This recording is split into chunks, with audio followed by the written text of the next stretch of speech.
My name is Mallory Bird, and this is Module 6 Adaptive Technology Assignment.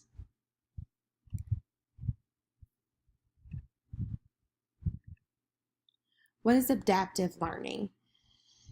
Adaptive learning is taking a course and individualizing it for the learner. It is identifying strengths and weaknesses, goals, engagement patterns, and adapting it in real time for the student so that it is adjusted to their performance and interest level.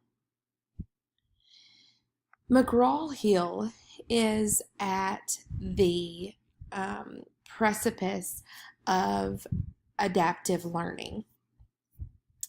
Currently, McGraw-Hill has been known for being an educational publisher that has provided educational content and such as like textbooks, software, services that are generally customizable to the more so maybe the classroom and the district for pre-K all the way through some postgraduate education. And the reason that I chose to highlight McGraw-Hill is because of their new ALEX program. ALEX stands for Assessment and Learning in Knowledge Space, and it's a web-based artificially intelligent assessment and learning system. As class would begin in any classroom, a group of students would be welcomed with a wide range of preparation and a variety of backgrounds they all come into the classroom with. And ALEX was designed to support that challenge. It is a mastery-based learning platform that would take the students and identify what they know, what they don't know, and then as a student, what they are ready to learn.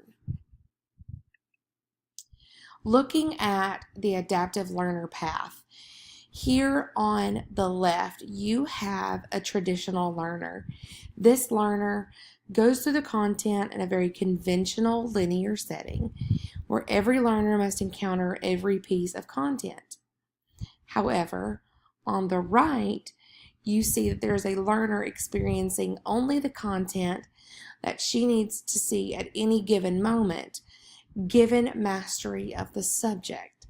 So, like mentioned before, ALEX is a personalized program. And taking that adaptive learning to the next level where we are able to say student A and student B, we want them to master the same thing, but we're going to go about it a different way. Speaking of a different way, ALEX's placement flowchart goes a little something like this. While looking at it image-based, I'm going to go through each step and highlight what those steps mean. At the very beginning, we see that the ALEX assessment is being administered at the very beginning.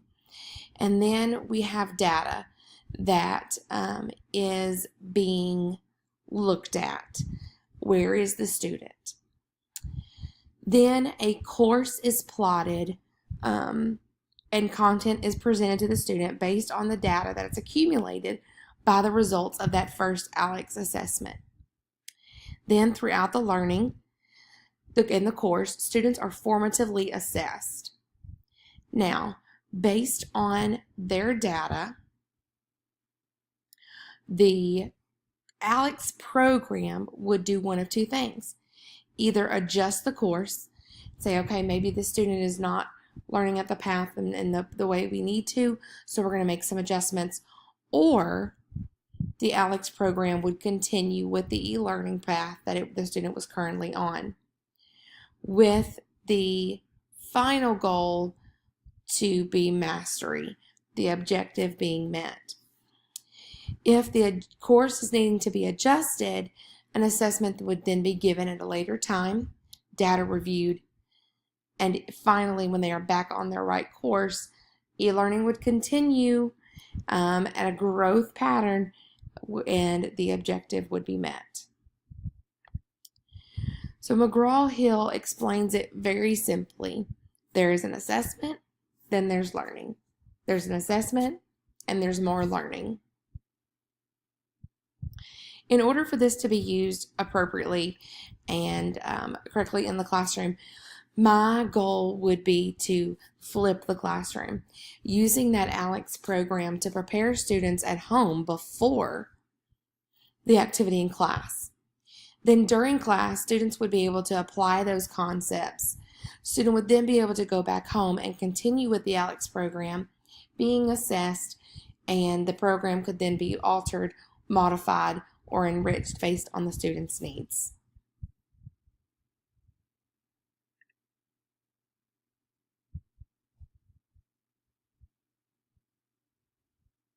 And that is the end of the adaptive learning technology presentation.